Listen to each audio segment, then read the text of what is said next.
Good morning and welcome to the Universalist Church, in which love is the spirit. We are glad you are here in the sanctuary or anywhere in the world, especially those visiting or returning after a time away. I am Mike Zanta, one of your representatives on the Board of Trustees.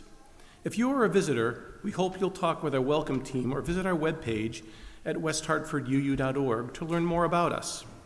Our guest book or online contact page will help you get onto our electronic mailing list. Our electronic communications are the best way for us to stay connected. We look forward to helping you become part of the Universalist Church. Masks are always welcome here. We encourage you to stay updated with your vaccinations and boosters. If you'd like a mask, our ushers will have some we're happy to provide to you. After worship, we'll have fellowship in Fisk Hall and through Zoom. If you need help finding your way to Fisk Hall for our fellowship hour, any member of our church will be happy to guide you. Just look for someone wearing a Universalist Church name tag. You can find the link for Zoom in your weekly news or our Breeze calendar. If you aren't getting the weekly news, please sign up for it on our website. A couple of special announcements. The budget meeting is next week, the 4th. I'm hoping we'll get a large group there. We need 60 for a quorum. So please, right after church service ends, come on back to Fisk Hall. We'll have our meeting, and then we'll have a celebration for Reverend Dianne and Reverend Adam. This is Reverend Dianne's last week in the pulpit for us. Reverend Adam will be back effective February 1st. And Reverend Dianne, we're blessed to have you here these last 6 months. And thank you so much for everything you've done for our church.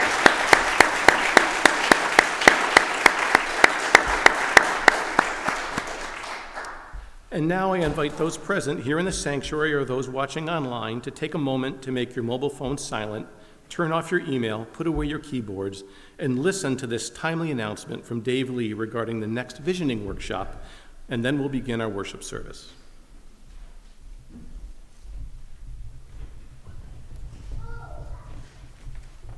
Good morning. Right after church today, we'll conduct the third and final session to discuss how we are fulfilling the tenets of the vision statement our church adopted in 2020. Today's session will focus on our commitment to be an eco-conscious congregation where we substantially improve our impact on the environment in big and small ways. So think about what some of those ways could be, and please join us in the Brown Program Center for what should be a lively and, if you look outside, timely conversation.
Good morning, everyone.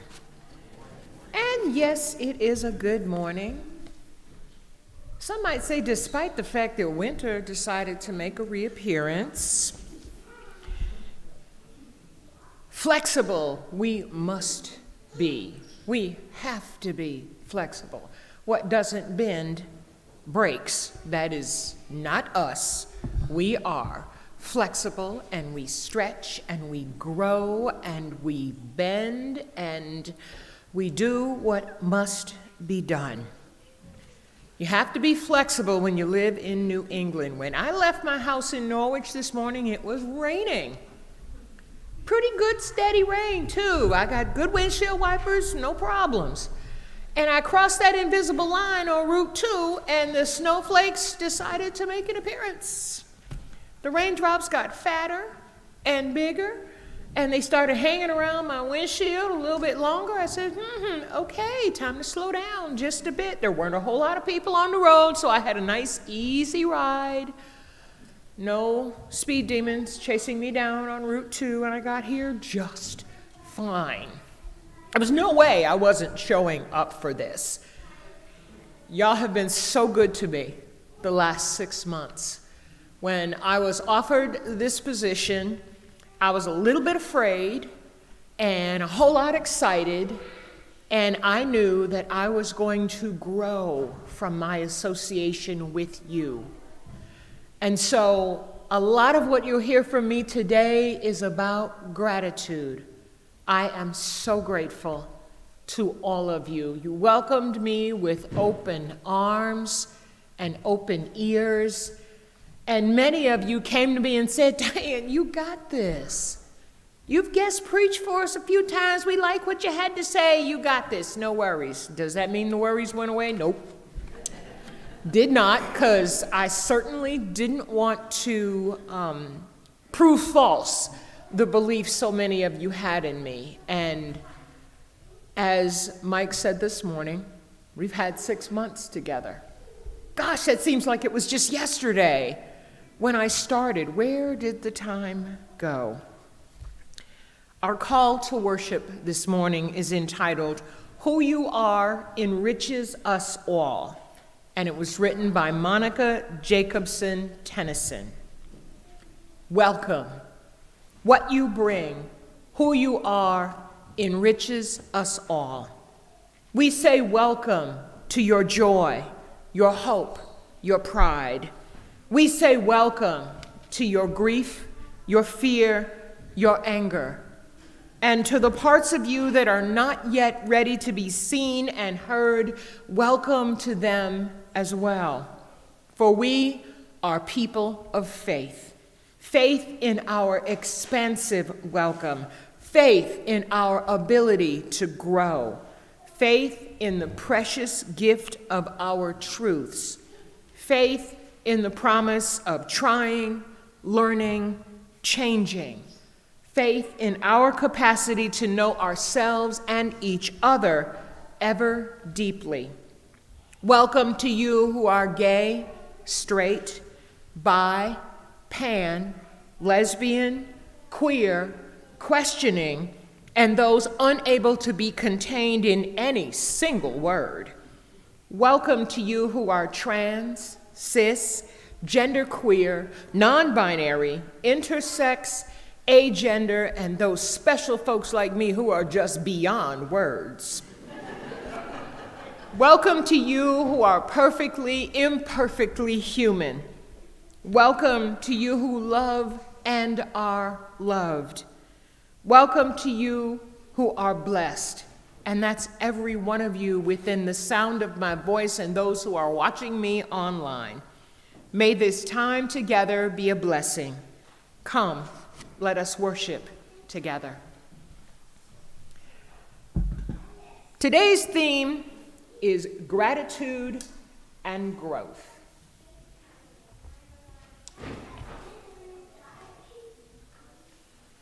Ooh, that's the cleanest light I've gotten in 6 months.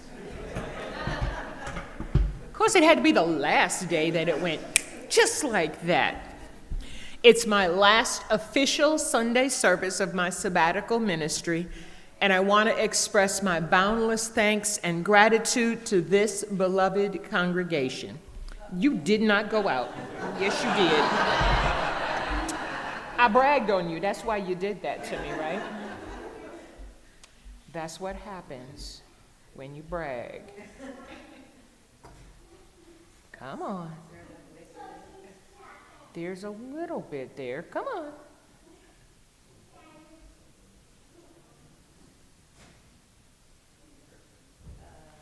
Behave. You helped me stretch and grow, sharpen my preaching chops, and let me into your lives through my worship services.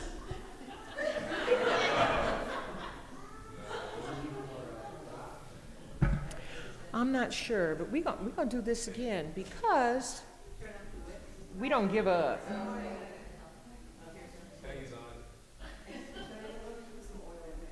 Okay. We will do that. Because we don't want you to go. You know, quiet as it's kept, I'm not sure I want to leave. It has been so wonderful being here. You've let me into your lives through my worship services, and I am so grateful to you all. I certainly could not have done this without you, and I will never forget you. Now, that doesn't mean I won't be back. Oh, no, you can't get rid of me that easily. I hope to be back here preaching for you again. I've been told I've already got reservations, save some Sundays for us. And I'm so happy that some of you have told me you want me to come back again. That's the ultimate compliment for a guest, is to be asked back again. This has been a time of wonderful professional growth for me, and you've all played a part in my ministerial development. May you continue to grow as the perfectly imperfect human beings and the wonderful congregation that you are, and I'm honored to have served you. Thank you so much. These past 6 months. She gonna make me cry.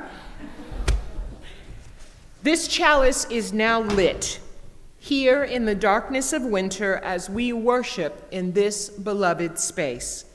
We fill this space with prayers to be answered, love to be given and received, miracles to be witnessed, and may this beautiful flame guide us until the light of the sun strengthens and returns again as the seasons advance.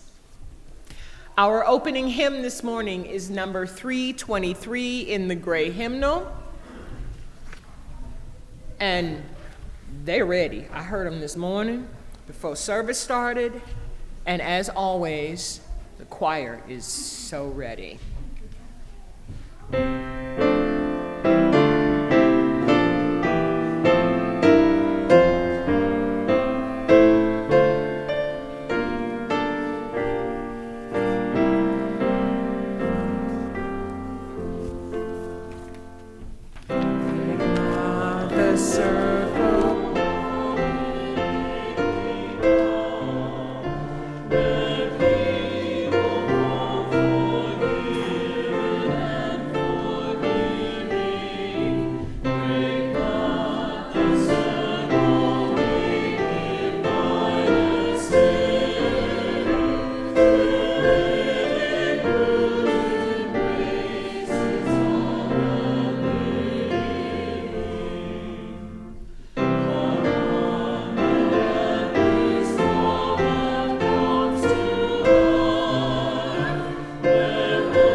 voices in our Unison Affirmation, which is also printed in the order of service.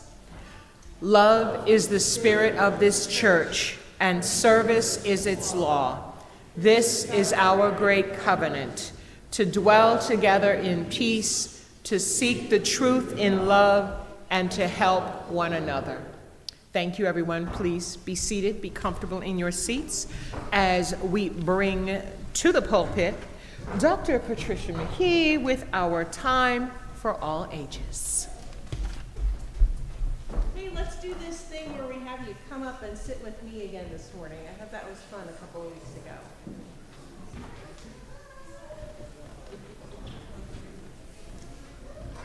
Are you going to be my co-anchor?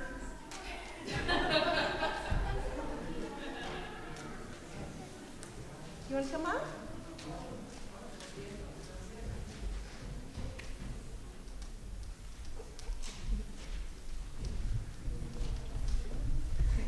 Excellent.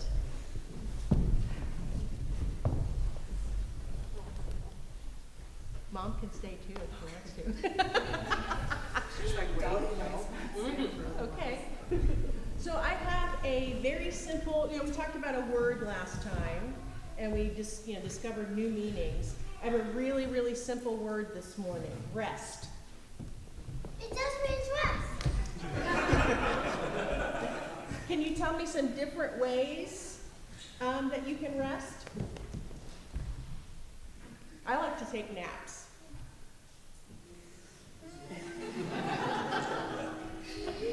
Take naps. Do you ever have to rest in a timeout? Not always, but sometimes. Do you ever put your head down on your desk at school just to rest for a moment? Well, Oh. How do you rest? yeah. Do you rest sometimes? Yeah. Do you rest with a dog or a cat at home? Yeah. Yeah? So I have we're in a special place, and sometimes we have special words for things. You know, Oh, hang on. there's more. Hang on, co-anchor. Hang on. So the word for rest in this special place is Sabbath. Another weird word. Can you say Sabbath? 1, 2, 3, Sabbath. Let's all say it. 1, 2, 3, Sabbath. Okay? So what's so special about Sabbath? Why isn't it just rest? Well, during a Sabbath time, you're not only supposed to rest, but you're supposed to think about the good things you've done in the week prior. Think about maybe some changes that you want to make. Think about other people and what they might need. Think about maybe you hurt someone's feelings this week and you want to go back and say you're sorry to them. So a special rest, the Sabbath, you actually rest and think about things. That's cool. That is cool. That is That's cool. cool. That is cool. And let me tell you something. This wonderful woman back here, Reverend Dianne, guess who's been resting for 6 months? Not Diane. Not Dianne. Adam has been on a 6-month-long Sabbath called here's a new fun word, sabbatical. And do you know why he took that long? He's been thinking about all of us the whole time, I'm sure, and how he can come back rested to be a better Adam for us. Yeah. And while he's been gone, this lovely woman behind you has been in the pulpit for him, giving him that opportunity to rest. So can we say thank you, Reverend Dianne? 1, 2, 3. Thank you, Reverend Dianne. And now we're going to go play some drums. Okay. Okay, here we go.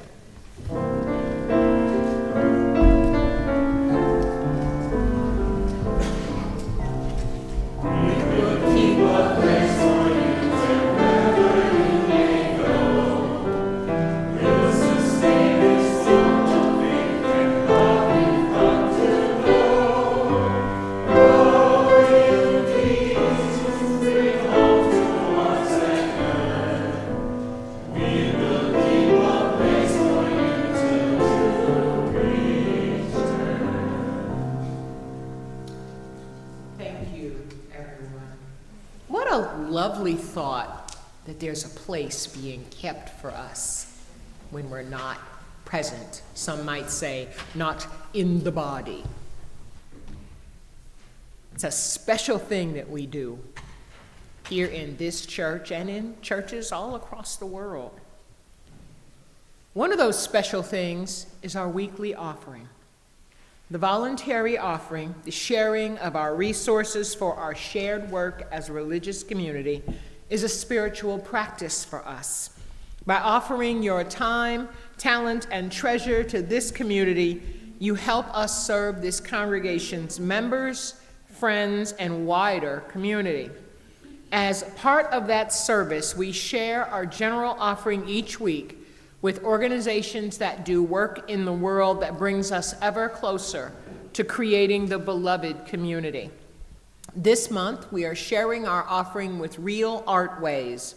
Founded in the fall of 1975, Real Artways is an alternative, multidisciplinary arts organization that presents and supports contemporary artists and their work, facilitates the creation of new work, and creatively engaged, builds, and informs audiences and communities. They are a 501c3 nonprofit organization whose mission includes the delivery of innovative exhibitions and programming. They work with emerging and established artists and have a diverse and engaged audience. Their offerings include concerts, exhibitions, and performances, and they've also participated in public art projects, all with living artists, a fact that distinguishes them from traditional museums. Their support of artists from the Hartford area has included several MacArthur Foundation Genius Awardees, 43 and counting, along with visual artists, musicians, performance artists, writers, and filmmakers. To give electronically, please use the QR code on your order of service, the links in the description, or those on our website to make your donation to our offering. Here in the sanctuary, the offering will now be gratefully received.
Thank you, everyone, for your generosity. May these gifts that you have so graciously given support the work of this congregation within and outside of our community. Thank you again for your generosity. Thank you, gentlemen.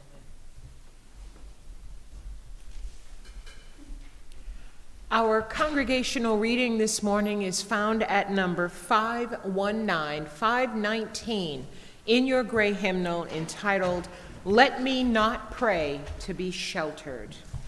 I will read the Roman text and you will respond in the italics, as you've become so used to it. Y'all are good at this responsive reading stuff. Number 519. Let me not pray to be sheltered from dangers, but to be fearless in facing Let me not beg for the stilling of my pain. Let me not look for allies in life's battlefield. Let me not crave in anxious fear to be saved. Grant me that I may not be a coward, feeling your mercy in my success alone.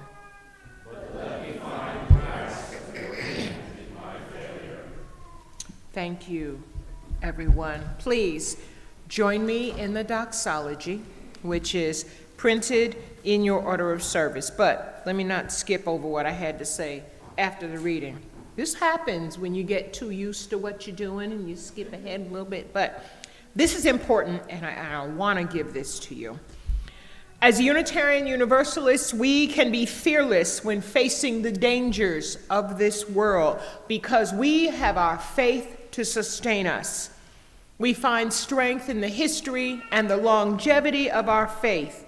Lean into the perseverance of our forebears who passed down to us their patience as they worked for religious freedom. In continuing to promote and support our liberal religious principles, we show our strength and have reason to celebrate our success when the hands we reach out to others are grasped in community and in growing faith. May it ever be so. And now, let's sing the doxology.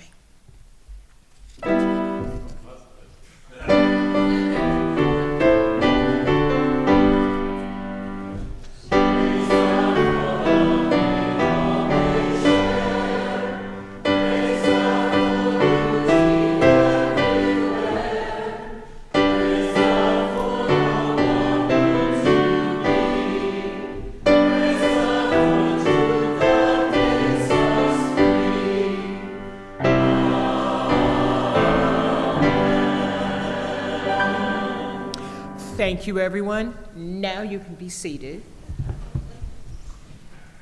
As we begin our time of prayer and reflection, let us open our hearts to the concerns of people in this community and those beyond, whether those concerns are spoken out loud or kept within the sanctuary of our hearts. And let us join our joys together. Whether the joy is spoken or unspoken, may it spread within, and beyond this community. I want to share with you this morning a piece written by Judith Quarles entitled, How Shall We Pray? Let us join our hearts and minds in the quiet of meditation and prayer. How shall we pray? First, let us be open to the silence. Let us hear the sounds in this sanctuary, the noises outside, the comfortable murmur from the children. Let us begin to hear the soft beating of our hearts, and let us listen intently for messages from within. Next, let us feel gratitude for our lives and for our beautiful earth. As hard as life gets, as sad or lonely as we sometimes feel, let us always be warmed by the gifts of this life. Next, let us hold in our hearts all those known or unknown who are in need. May we find in ourselves the energy and knowledge to bring care to the world. And finally, let us be aware of the blessing that is not ours alone to do the work of this world. Love and community work wonders that we by ourselves could never manage. In this time of silence, let us form our own prayers out of the concerns of our hearts. And in just a few moments, you'll hear Spirit of Life, which you can feel free to sing if you are so moved.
is Who Am I Not to Be Blessed by Chris Jimerson. In moonlight shadows, at the edge of night-darkened oak trees, I see it. Across sunny pathways and the buzzing of insects amongst the flowering forest, I hear it. From the touch of loved ones, the embraces of those gone before me, I feel it. In the poems I love dearly, the songs that speak to my heart, the sculpture that catches my imagination, the discoveries still to be made, I sense it. It is in the fire of distant suns, the cool drip of water, the slight chill in the breeze, the laughter of children, no matter what their age, old and young, grown and still small. It is the breath of life, the stardust of souls, the magic of remembrance. Who am I not to surrender to it in gratitude? Who am I to not be blessed?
Can I get another raise of hands for the choir this morning? Absolutely. My subject this morning, thresholds, gratitude, and growth. Taking time to reflect on what you have. If you ever get caught up in the hustle and bustle of life, you know how out of touch, how removed you can get from the things that really matter. When you take time, when you give yourself the gift of time and contemplation, you'll find that you have plenty of things to be grateful for, regardless of the circumstances in which you find yourself, regardless of the challenges in your day, the weather, or the changes in your plans that you didn't ask for and probably didn't even want.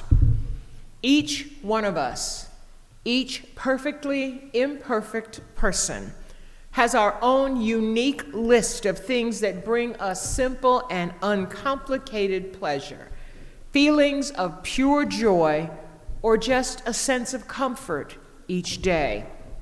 You can be grateful for physical blessings like where you live, the climate you reside in, or even your house or apartment.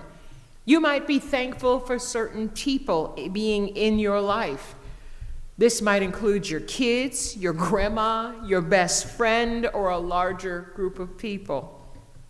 I am grateful for the blessing that includes all of you, the people of the congregation here in the Universalist Church of West Hartford, better known as Fern Street.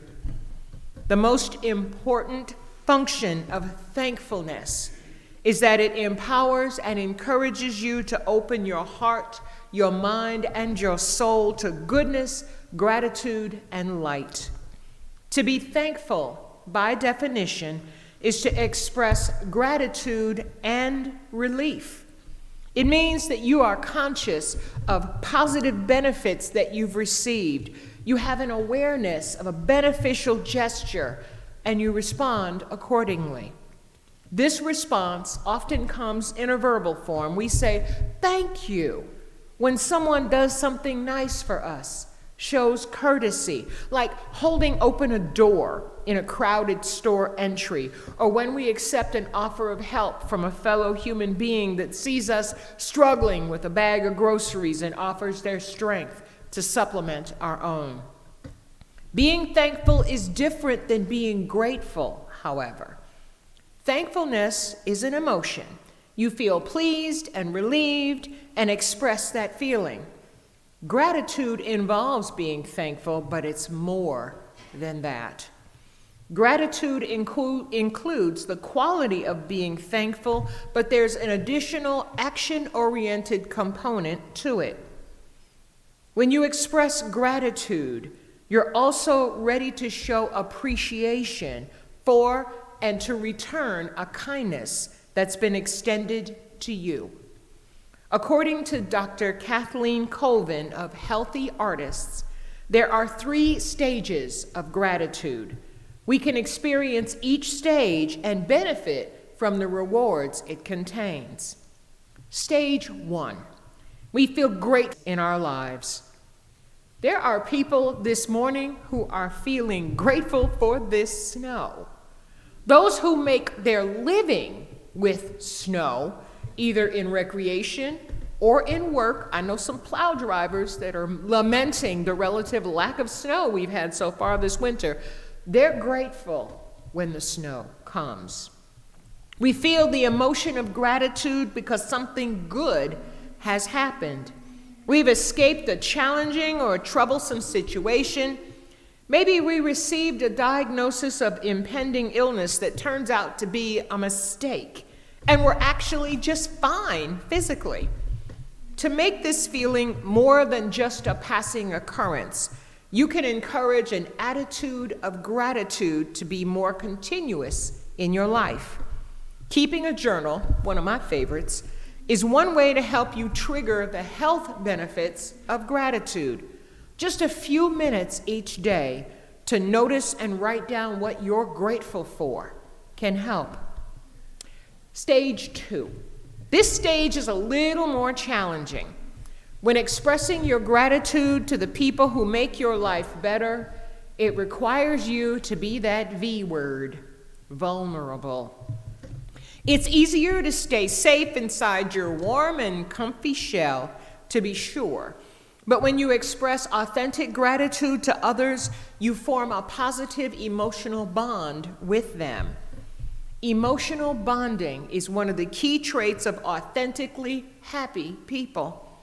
The opposite of bonding with others is loneliness and isolation, and that leads to decreased health and a higher rate of mortality. We really do need each other, and we need to bond emotionally to and with each other. Emphasizing the positive effects of emotional bonding should put it really high on our list of things we want in our lives and make it a part of our self-care routine. Because bonding with people who love you and you love back is so good for your self-care. Then we move to stage 3, the most powerful stage, because it changes your future. When you express gratitude, it leads to showing more sympathy, less judgment, and overall greater appreciation for those beautifully imperfect, perfect lives we lead. By adopting an attitude of gratitude, we set the stage for years of positive reinforcement and tell our brains that positive input will far outweigh negative input. Mixed signals lead to mixed results. When we're consistent about cultivating and expressing an attitude of gratitude, we create a blueprint that leads to positive brain changes over time and encourages far-ranging benefits. The way of gratitude is one of our most natural paths as human beings because our body, mind, and spirit are all positively affected by it. It happens at every level, whether your expressions of gratitude are calmer or more enthusiastic and out there. Be open to letting your gratitude show. Consciously cultivating and expressing gratitude doesn't have to be hard. I've got some suggestions for you. First, take 5.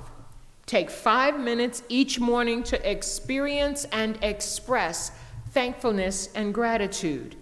Take these moments to think about the past day. Say to yourself, one thing I'm thankful or grateful for is, I am thankful and grateful for all of you. Fill in the blank with something you noticed or thought about or felt within the last 24 hours. Think about it for a minute or so and let that smile creep across your face when you feel it. Feel the warmth of that good feeling. And then go on with your morning, because now you've gotten a positive start. Number 2, appreciate your world openly. Share your gratitude with others.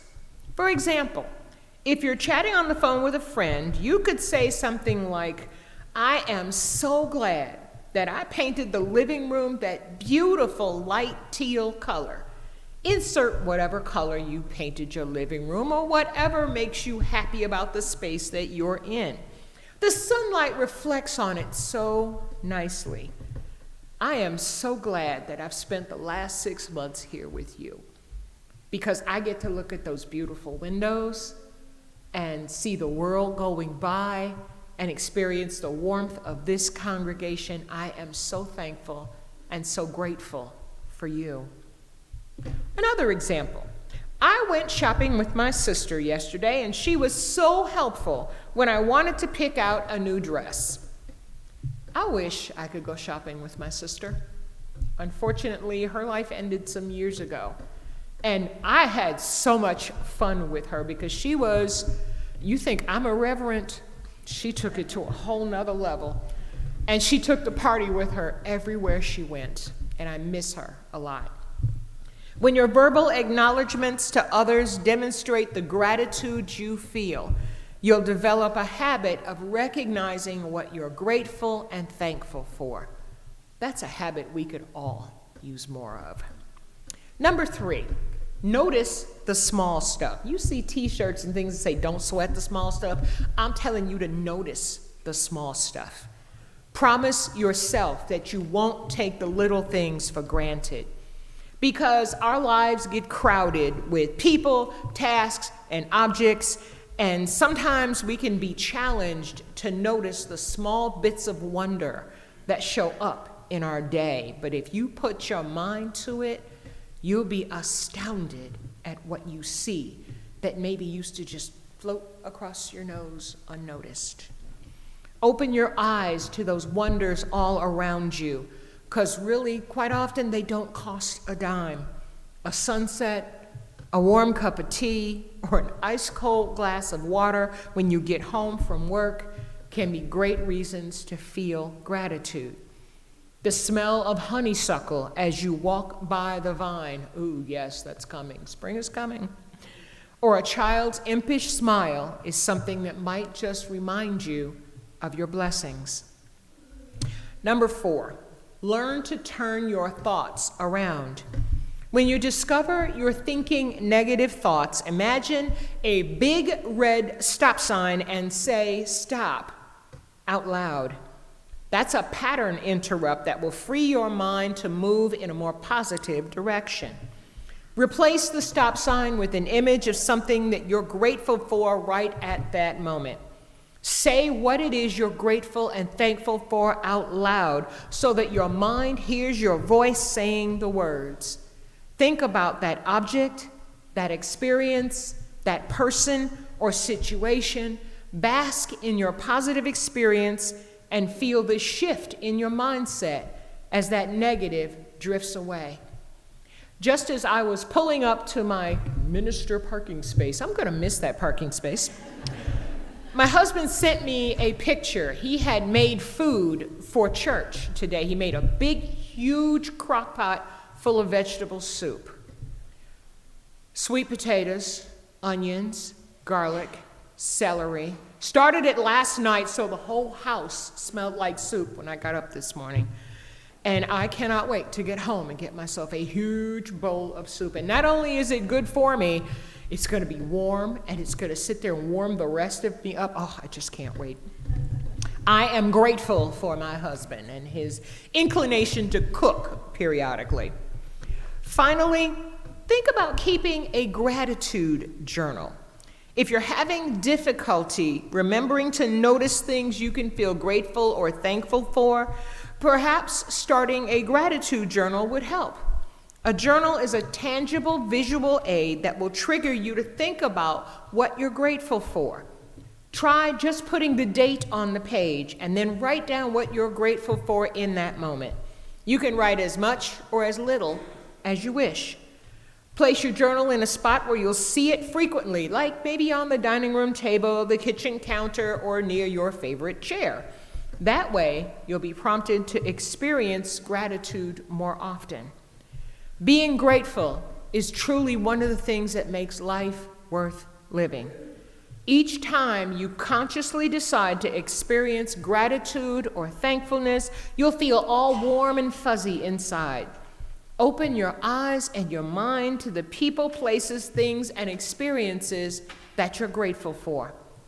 Thankfulness, appreciation, and sincere gratitude are part of who I am, even before I decided to pursue ministry.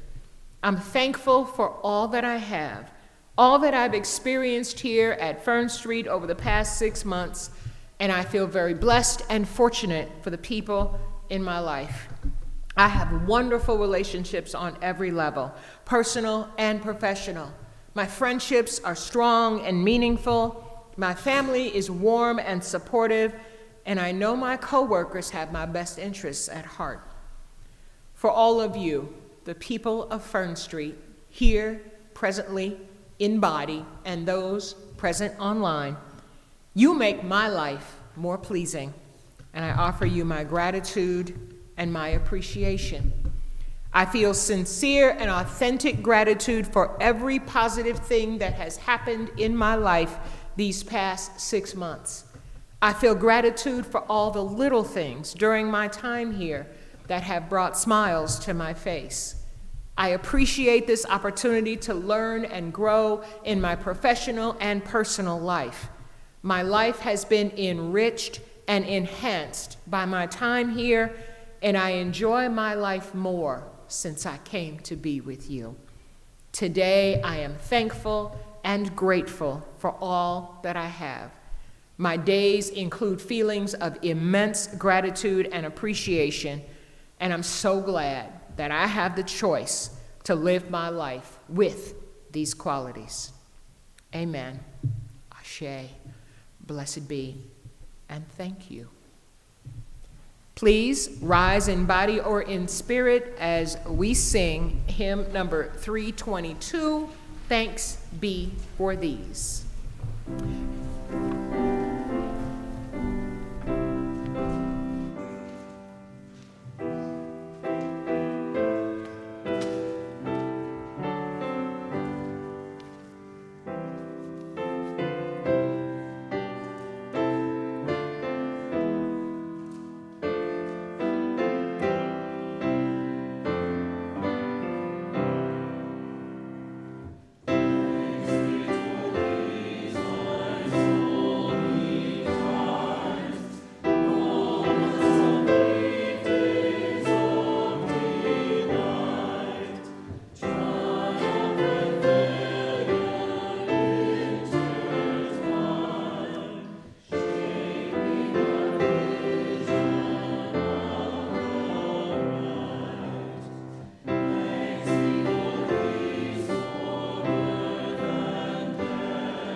Please join me in the Unison benediction, also printed in your order of service.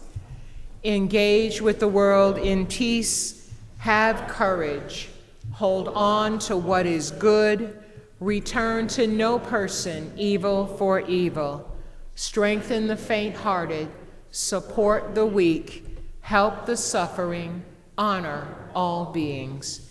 Thank you, everyone. Please be seated for our postlude.